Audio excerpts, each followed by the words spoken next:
আপনার সমস্যা কত কইরা? ভাই 10 টাকা কইরা। একটু কমায় রাখা যায় না? 5 টাকা করে রাখেন।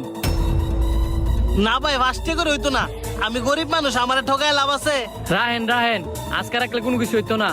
আবার আপনার সমস্যাও দেয়া যায় ঠান্ডা। আরে কি বলেন ঠান্ডা? আমি তো এইমাত্র বাসা থেকে বানায় নিয়ে এলাম। ঠান্ডা দেখি কইলাম। আচ্ছা থাক, আপনার সমস্যা আমি নিতাম না।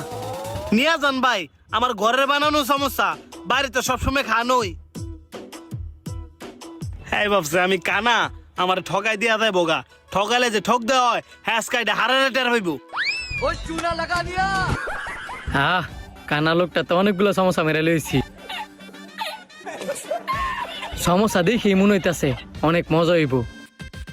বাহ, সমস্যা তো অনেক মজা। এটা লোক একটা মজু হইলে মন্দ হয় না। অন্তর, জি ভাই বলেন। হাফ লিটার মজু লয়ে যা। ঠিক আছে।